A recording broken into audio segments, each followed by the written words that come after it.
Hello everyone, welcome back to my channel. ಇವತ್ತು ಬೆಳಗ್ಗೆಯಿಂದನೇ ನನ್ನ ವ್ಲಾಗ್ನ ನಾನು ಇಲ್ಲಿ ಸ್ಟಾರ್ಟ್ ಮಾಡ್ತಾ ಇದ್ದೀನಿ. ಇವತ್ತು ನನ್ನ ಮಗಂದು ವ್ಯಾಕ್ಸಿನೇಷನ್ ಇತ್ತು, 2.5 ಮಂತ್ಸ್ದು. ಸೊ ಅದರಿಂದ ನಾನು ಅಲ್ಲೇ ಪಕ್ಕದಲ್ಲಿರೋಂಥ ಹಾಸ್ಪಿಟಲ್ಗೆ ಹೋಗಿ ಅವನಿಗೆ ವ್ಯಾಕ್ಸಿನೇಷನ್ಗೆ ಅಂತ ಅಂದ್ಬಿಟ್ಟು ಹೋಗಿದ್ವಿ. ನಾನು ಮತ್ತು ಮಮ್ಮಿ ಅವನಿಗೆ ಡ್ರಾಪ್ಸ್ ಎಲ್ಲ ಹಾಕಿ ಇಂಜೆಕ್ಷನ್ ಹಾಕ್ಬೇಕಾದ್ರೆ ಪಾಪ ತುಂಬ ಅಳ್ತಾ ಇದ್ದ, ನೋಡ್ತಾ ಇರ್ಬೋದು ನೀವು. ಇಂಜೆಕ್ಷನ್ ಎಲ್ಲ ಮುಗಿಸ್ಕೊಂಡು ಮನೆಗೆ ವಾಪಸ್ ಬಂದ್ವಿ. ಗೈಸ್ ನೋಡಿದ್ರಲ್ಲ, ನನ್ನ ಮಗಂದು ವ್ಯಾಕ್ಸಿನೇಷನ್ ಎಲ್ಲ ಆಯಿತು. ಸಿಂಪಲ್ ಆಗಿ ಎಣ್ಣೆನೇ ಇಲ್ಲದಂತೆ ಹೆಲ್ದಿಯಾದ ರೆಸಿಪಿನ ಹೇಗೆ ಮಾಡೋದು ಅಂತ ನಾನು ಇವತ್ತಿನ ವಿಡಿಯೋದಲ್ಲಿ ನಾನು ನಿಮಗೆ ತೋರಿಸ್ಕೊಡ್ತೀನಿ. ಈಗ ಆಲ್ರೆಡಿ ನೀವು ತಮ್ಮನೇಲಲ್ಲಿ ನೋಡಿರ್ತೀರ, ಪಾಲಕ್ ಕಿಚಡಿನ ನಾನು ಇವತ್ತು ಮಾಡ್ತಾ ಇದ್ದೀನಿ. ಇನ್ನೂ ನನ್ನ ಚಾನಲ್ನ ಯಾರ್ಯಾರು ಸಬ್ಸ್ಕ್ರೈಬ್ ಮಾಡಿಲ್ಲ ಬೇಗ ಹೋಗಿ ಸಬ್ಸ್ಕ್ರೈಬ್ ಮಾಡಿ, ಆದಷ್ಟು ಶೇರ್ ಮಾಡಿ, ಲೈಕ್ ಮಾಡಿ ಅಂತ ಹೇಳ್ತಾ ಈಗ ಬನ್ನಿ ಅದನ್ನು ಹೇಗೆ ಮಾಡೋದು ಅಂತ ನಾನು ಇವತ್ತು ತೋರಿಸ್ಕೊಡ್ತೀನಿ. ಫಸ್ಟ್ ನಾನಿಲ್ಲಿ ಸ್ಟವ್ ಆನ್ ಮಾಡಿಕೊಂಡು ಒಂದು ಕುಕ್ಕರ್ನ ಇಟ್ಕೊತಾ ಇದ್ದೀನಿ. ನಾನಿಲ್ಲಿ ಚಿಕ್ಕ ಗ್ಲಾಸಲ್ಲಿ ಒಂದು ಗ್ಲಾಸ್ ಅಕ್ಕಿ ಮತ್ತು 1 ಗ್ಲಾಸ್ ಬೇಳೆನ ತಗೊಂಡಿದ್ದೀನಿ. ನೀವಿಲ್ಲಿ ಬೇಳೆ ಬದಲು ಹೆಸರು ಬೇಳೆನೂ ಕೂಡ ಯೂಸ್ ಮಾಡ್ಬೋದು. ಬಟ್ ನನಗೆ ಹೆಸರು ಬೇಳೆ ಬೇಡ, ಪಾಪು ಇರೋದ್ರಿಂದ ಹೆಸರು ಬೇಳೆ ಬೇಡ ಅಂತ ಅಂದಿದ್ರು, ಅದರಿಂದ ನಾನು ಬೇಳೆನ ಯೂಸ್ ಮಾಡ್ಕೊತಾ ಇದ್ದೀನಿ. ಈಗ ನಾನು ಅದನ್ನೆಲ್ಲ ನೀಟಾಗಿ ವಾಶ್ ಮಾಡಿ ಅದಕ್ಕೆ ನೀರನ್ನು ಕೂಡ ಹಾಕಿ, ಮಾಮೂಲಿ ನೀವು ಮೆಜರ್ಮೆಂಟ್ ಅಕ್ಕಿಗೆ ಯಾವ ರೀತಿ ಹಾಕ್ತೀರಾ ಆದರೆ ಅದಕ್ಕಿಂತ ಒಂದು ಸ್ವಲ್ಪ ಜಾಸ್ತಿ ನೀರನ್ನು ನೀವಿಲ್ಲಿ ಹಾಕೋಬೇಕು. ಅದಾಕಿ ಸಾಲ್ಟ್ ಹಾಕಿ ನಾನು ಮಿಕ್ಸ್ ಮಾಡಿಬಿಟ್ಟು ಇದನ್ನು 2 ವಿಜಿಲ್ನ ನಾನು ಕೂಗೋದಕ್ಕೆ ಬಿಡ್ತೀನಿ. ಈಗ ಇದು 2 ವಿಷಲ್ ಆಗೋ ಅಷ್ಟರಲ್ಲಿ ನಾವು ಇಲ್ಲಿ ಪೇಸ್ಟ್ನ ರೆಡಿ ಮಾಡ್ಕೊಳ್ಳೋಣ. ಫಸ್ಟ್ ಇಲ್ಲಿ ಪೇಸ್ಟ್ ಮಾಡೋದಕ್ಕೆ ನಾನು ಮಿಕ್ಸರ್ ಜಾರ್ನ ತಗೊಂಡು ಅದಕ್ಕೆ ಬೆಳ್ಳುಳ್ಳಿ ಮತ್ತು ಶುಂಠಿ ಸ್ವಲ್ಪನೇ ನಾನು ತಗೊಂಡಿದ್ದೀನಿ. ಇದನ್ನು ಕೂಡ ಹಾಕಿ ಒಂದು 4ರಿಂದ 5 ಹಸಿರು ಮೆಣಸಿನ್ಕಾಯಿನ ನಾನಿಲ್ಲಿ ಹಾಕೋತಾ ಇದ್ದೀನಿ. ಈಗ ಅದೆಲ್ಲ ಹಾಕಿದ್ಮೇಲೆ ನಾನಿಲ್ಲಿ ಪಾಲಕ್ ಸೊಪ್ಪನ್ನ ವಾಶ್ ಮಾಡಿ ಸ್ವಲ್ಪ ಬಿಸಿನೀರಲ್ಲಿ ನೆನೆಸಿದ್ದೆ, ಅದನ್ನು ಕೂಡ ಹಾಕೋತಾ ಇದ್ದೀನಿ. ಹಾಗೆ ಸ್ವಲ್ಪ ಜೀರಿಗೆ, ಇದಿಷ್ಟೇನೆ ನಾನಿಲ್ಲಿ ರುಬ್ಕೊಳ್ಳೋದು. ಇದನ್ನ ನಾವು ಈಗ ನೀಟಾಗಿ ಪೇಸ್ಟ್ ಮಾಡ್ಕೊಂಡು ಬರಬೇಕು. ಈಗ ನೋಡ್ತಾ ಇರ್ಬೋದು ನಾನಿಲ್ಲಿ ಪೇಸ್ಟ್ ಮಾಡ್ಕೊಂಡು ಬಂದಿದ್ದೀನಿ. ಈ ಥರ ನೀವು ಪೇಸ್ಟ್ ಮಾಡಿ ಇಟ್ಕೋ. ನಾನೀಗ ಈ ಪೇಸ್ಟ್ನ ಸೈಡಲ್ಲಿ ಎತ್ತಿಟ್ಕೋತಾ ಇದ್ದೀನಿ. ಈಗ ಮತ್ತೆ ಅಲ್ಲೇ ಪಕ್ಕದಲ್ಲೇ ಒಂದು ಸ್ಟವ್ ಹಚ್ಕೊಂಡು ನಾನು ಒಂದು ಪ್ಯಾನ್ನ ಇಟ್ಟು ಅದಕ್ಕೆ ನಾನು ಒಂದೇ ಒಂದು ಚಕ್ಕೆ, ಲವಂಗ, ಮರಾಠಿ ಮೊಗ್ಗು ಮತ್ತು ಸ್ಟಾರ್ ಹೂನ ಹಾಕಿ ನಾನು ಈರುಳ್ಳಿನ ಹಾಕೋತಾ ಇದ್ದೀನಿ. ನೋಡ್ತಾ ಇರ್ಬೋದು ನೀವಿಲ್ಲಿ ನಾನು ಎಣ್ಣೆನೇ ಹಾಕೊಂಡಿಲ್ಲ. ನೀವು ಇದು ಮಾಡ್ತಾ ಇರೋದೇ ಎಣ್ಣೆ ಇಲ್ದಂತೆ ಮಾಡ್ತಿರೋದ್ರಿಂದ ನಾನು ಸ್ವಲ್ಪನೂ ಎಣ್ಣೆ ಹಾಕೋತಾ ಇಲ್ಲ.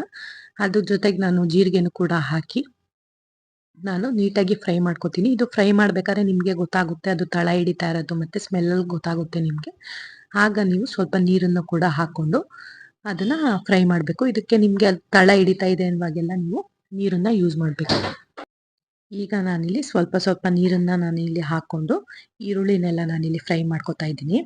ಅದು ನೀರು ಸಾಕಾಗಲಿಲ್ಲ ಅಂತ ಇನ್ನೂ ಸ್ವಲ್ಪ ನಾನು ನೀರನ್ನ ಹಾಕಿ ಫ್ರೈ ಮಾಡಿ, ನಿಮಗೆ ಅದು ಗೊತ್ತಾಗುತ್ತೆ ಕಲರ್ ಚೇಂಜ್ ಆಗಬೇಕಾದ್ರೆ ನೀವು ಟೊಮ್ಯಾಟೊನು ಕೂಡ ಹಾಕಿ ನೀವು ಅದಕ್ಕೆ ಫ್ರೈ ಮಾಡ್ಕೋಬೇಕು. ಇದು ಟೊಮ್ಯಾಟೊನ ಹಾಕಿ ಟೊಮ್ಯಾಟೊನ ನೀರು ಬಿಟ್ಕೊಳ್ಳುತ್ತೆ ನಿಮಗೆ, ಆದ್ರೂ ಕೂಡ ಒಂದು ಸ್ವಲ್ಪ ಹಾಕಿ ನೀವು ಸ್ವಲ್ಪ ನೀರನ್ನು ಕೂಡ ಹಾಕಿ, ಜೊತೆಗೆ ಅದಕ್ಕೆ ನಾನು ಸಾಲ್ಟ್ ಕೂಡ ಹಾಕೋತಾ ಇದ್ದೀನಿ. ಸಾಲ್ಟ್ ಹಾಕ್ಕೊಂಡು ನಾನು ಅದಕ್ಕೆ ಸ್ವಲ್ಪ ಖಾರದ ಪುಡಿ, ಮನೇಲಿರೋ ಅಂಥ ಯಾವುದಾದ್ರೂ ಪರವಾಗಿಲ್ಲ ಸಾಂಬಾರು ಪುಡಿನ ನಾನಿಲ್ಲಿ ಹಾಕೋತಾ ಇದ್ದೀನಿ. ಅದು ಹಾಕ್ಕೊಂಡು ನಾನು ನೀಟಾಗಿ ಇದನ್ನು ಫ್ರೈ ಮಾಡ್ಕೋತೀನಿ. ಈಗ ನಾವು ಇದು ಟೊಮ್ಯಾಟೊ ಎಲ್ಲ ಫುಲ್ ಸಾಫ್ಟ್ ಆಗೋ ಥರ ನಾವಿಲ್ಲಿ ಫ್ರೈ ಮಾಡ್ಕೋಬೇಕು. ಅದರಿಂದ ಅದು ತಳ ಹಿಡಿತಾ ಇದೆಯಲ್ಲ, ಅದರಿಂದ ಸ್ವಲ್ಪ ನೀರನ್ನು ಕೂಡ ನಾನಿಲ್ಲಿ ಹಾಕ್ಕೊಂಡು ಅದನ್ನು ಒಂದು ಸ್ವಲ್ಪ ಹೊತ್ತು ಲಿಡ್ನ ಕ್ಲೋಸ್ ಮಾಡಿ ಅದನ್ನು ಫ್ರೈ ಆಗೋದಕ್ಕೆ ನಾನಿಲ್ಲಿ ಬಿಡ್ತೀನಿ. ನೋಡ್ತಾ ಇರ್ಬೋದು ಈಗ ಟೊಮ್ಯಾಟೊದು ನೀರೆಲ್ಲ ಫುಲ್ಲು ಹೀರ್ಕೊಂಡು ಟೊಮ್ಯಾಟೊನ ನೀಟಾಗಿ ಸಾಫ್ಟ್ ಆಗಿದೆ. ಈ ಟೈಮ್ಗೆ ನಾನು ರುಬ್ಬಿಟ್ಕೊಂಡಿದ್ನಲ್ಲ ಆ ಪೇಸ್ಟನ್ನ ನಾನು ಇಲ್ಲಿ ಹಾಕೋತಾ ಇದ್ದೀನಿ. ಆ ಪೇಸ್ಟ್ನ ಹಾಕಿ ನೀವು ಅದನ್ನು ಕೂಡ ನೀಟಾಗಿ ಅದೇ ಥರನೇ ಫ್ರೈ ಮಾಡಬೇಕು. ಈಗ ಅದೆಲ್ಲ ಫ್ರೈ ಮಾಡಿದ್ಮೇಲೆ ನಾನು ಇದೇ ಏನು ರುಬ್ಕೊಂಡಿದ್ನಲ್ಲ ಅದೇ ಮಿಕ್ಸರ್ ಜಾರ್ಗೆ ಸ್ವಲ್ಪ ನೀರನ್ನು ಕೂಡ ಹಾಕ್ಕೊಂಡು ನಾನು ಅದ್ರದ್ದು ನೀರನ್ನು ಕೂಡ ನಾನಿಲ್ಲಿ ಹಾಕೋತೀನಿ. ನೀವು ಕೂಡ ಮನೆಯಲ್ಲಿ ಟ್ರೈ ಮಾಡಿ, ಹೆಲ್ದಿಯಾಗಿರುತ್ತೆ. ಅಂದರೆ ಎಣ್ಣೆನೇ ಇಲ್ಲದಂತೆ ಮಾಡ್ತಿರೋದ್ರಿಂದ ಪಾಲಕ್ಕು ಕೂಡ ನಿಮಗೆ ಒಳ್ಳೆಯದು ನಿಮ್ಮ ಬಾಡಿಗೆ. ಅದರಿಂದ ನಾನಿಲ್ಲಿ ಪಾಲಕಲ್ಲಿ ಮಾಡ್ತಾ ಇದ್ದೀನಿ. ಈಗ ನಾನು ಅದಕ್ಕೆ ನೀರನ್ನು ಹಾಕ್ಕೊಂಡೆ. ಈಗ ಅದನ್ನು ಕೂಡ ಹಾಕಿ ನಾನು ಸ್ವಲ್ಪ ನೀಟಾಗಿ ಮಿಕ್ಸ್ ಮಾಡಿ ಅದನ್ನು ಸ್ವಲ್ಪ ಹೊತ್ತು ಲಿಡ್ ಕ್ಲೋಸ್ ಮಾಡಿ ನಾನು ಅದನ್ನು ಫ್ರೈ ಆಗೋದಕ್ಕೆ ಬಿಡ್ತೀನಿ. ಅದು ಕುದಿ ಬರಬೇಕು ಅಲ್ಲಿವರೆಗೂ. ಜೊತೆಗೆ ನಾವಿಲ್ಲಿ ಅನ್ನ ಏನು ಬೇಯಿಸ್ಕೊಂಡಿದ್ವಲ್ಲ ಅದು ಕುಕ್ಕರ್ ಲಿಡ್ನ ಓಪನ್ ಮಾಡಿ ನಾನು ತೋರಿಸ್ತಾ ಇದ್ದೀನಿ. ನೋಡ್ತಾ ಇರ್ಬೋದು ಅಕ್ಕಿ ಮತ್ತು ಬೇಳೆ ಎಲ್ಲ ನೀಟಾಗಿ ಬೆಂದಿದೆ. ಇಷ್ಟಾದರೆ ಸಾಕು. ಈಗ ನಾವು ಅದನ್ನು ಇಲ್ಲಿ ಕುದಿತಾ ಇರುತ್ತಲ್ಲ ಆ ಮಸಾಲೆ, ಅದಕ್ಕೇನೆ ನಾವು ಅದೇನು ಬೇಯಿಸ್ಕೊಂಡು ಇಟ್ಕೊಂಡಿದ್ವಲ್ಲ ಅಕ್ಕಿ ಮತ್ತು ಬೇಳೆ, ಅದನ್ನು ಹಾಕಿ ನಾವು ಇದನ್ನು ಚೆನ್ನಾಗಿ ಮಿಕ್ಸ್ ಮಾಡ್ಕೋಬೇಕು. ಇದು ನೋಡೋದಕ್ಕೆ ನಿಮಗೆ ಬೇಡ ಅಂತ ಅಂದರೆ ಒಟ್ಟಿಗೆ ಎಲ್ಲಾನು ಇದು ಮಾಡ್ಕೋತೀನಿ ಅಂದ್ರಾದ್ರು ಮಾಡ್ಬೋದು. ಬಟ್ ನಾನಿಲ್ಲಿ ಈ ಥರ ಮೆಥಡಲ್ಲಿ ನಾನು ಮಾಡ್ತಾ ಇರೋದು. ಇದು ನಿಮಗೆ ನೋಡೋಕ್ಕೆ ಒಳ್ಳೆ ಪೊಂಗಲ್ ಆ ಥರ ಟೈಪಲ್ಲಿ ಅನಿಸ್ಬೋದು. ಬಟ್ ಇದು ಟೇಸ್ಟ್ ಡಿಫ್ರೆಂಟ್ ಆಗೂ ಇರುತ್ತೆ, ಚೆನ್ನಾಗೂ ಇರುತ್ತೆ.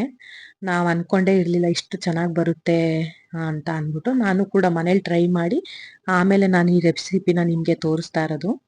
ನೋಡ್ತಾ ಇರ್ಬೋದು, ಅದೆಲ್ಲ ನೀಟಾಗಿ ಮಿಕ್ಸ್ ಮಾಡಬೇಕು. ನೀವು ನೀಟಾಗಿ ಮಿಕ್ಸ್ ಮಾಡಿ ನಿಮ್ಗೇನಾದ್ರು ಅದು ಸ್ವಲ್ಪ ಗಟ್ಟಿ ಅನಿಸಿದ್ರೆ ಸ್ವಲ್ಪ ನೀರನ್ನು ಕೂಡ ಹಾಕ್ಕೊಂಡು ನೀವು ಅದನ್ನ ನೀಟಾಗಿ ಅದು ಮಸಾಲೆ ಎಲ್ಲ ನೀಟಾಗಿ ಅನ್ನಕ್ಕೆ ಹಿಡಿಯೋ ಥರ ನೀವು ಸ್ವಲ್ಪ ಹೊತ್ತು ಮೀಡಿಯಂ ಫ್ಲೇಮ್ನಲ್ಲೇ ಅದನ್ನ ಒಂದು 5 ಮಿನಿಟ್ಸ್ ಬಿಡಬೇಕು.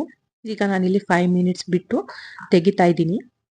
ನೋಡ್ತಾ ಇರ್ಬೋದು ಎಲ್ಲ ನೀಟಾಗಿ ಮಿಕ್ಸ್ ಆಗಿದೆ ಅನ್ನ ಮತ್ತೆ ಅದು ಮಸಾಲೆ ಎಲ್ಲ. ಈಗ ನಾನು ಇದನ್ನ ಸರ್ವ್ ಮಾಡ್ಕೊತಾ ಇದ್ದೀನಿ. ನೋಡ್ತಾ ಇರ್ಬೋದು ಈಗ ಸಿಂಪಲ್ ಆಗಿ ಇದು ನೋಡೋದಕ್ಕೆ ತೆಳ್ಳೆ ಆಗಿದೆ. ಆಮೇಲೆ ಅದು ನಿಮಗೆ ಅದು ತಣ್ಣಗಾದ್ಮೇಲೆ ಸ್ವಲ್ಪ ಗಟ್ಟಿ ಆಗುತ್ತೆ, ಕಿಚಡಿ ಟೈಪಲ್ಲೇ ಬರುತ್ತೆ. ಈಗ ನಾನು ಅದನ್ನ ಒಂದು ತಟ್ಟೆಗೆ ಹಾಕೋತಾ ಇದ್ದೀನಿ. ನೀವು ಕೂಡ ಮನೆಯಲ್ಲಿ ಟ್ರೈ ಮಾಡಿ ಹೇಗೆ ಬಂತು ಅಂತ ನನ್ನ ಕಮೆಂಟ್ ಬಾಕ್ಸಲ್ಲಿ ನೀವು ಕಮೆಂಟ್ ಮಾಡಿ.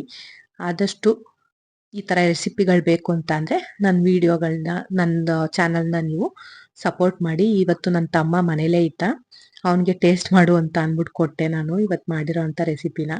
ಅವನು ಕೂಡ ತಿಂದ್ಬಿಟ್ಟು ತುಂಬ ಚೆನ್ನಾಗಿತ್ತು ಅಂತ ಅಂದ್ಬಿಟ್ಟು ಹೇಳ್ದ. ಅವನಿಗೆ ಗೊತ್ತೇ ಆಗಲಿಲ್ಲ ಎಣ್ಣೆ ಹಾಕಿಲ್ಲ ಅಂತ. ಹಾಗೆ ನನ್ನ ಮಗನೂ ಕೂಡ ಎದ್ದ. ನೋಡಿದ್ರಲ್ಲ ಗಾಯ್ಸ್, ಇದಾಗಿತ್ತು ಇವತ್ತಿನ ವಿಡಿಯೋ.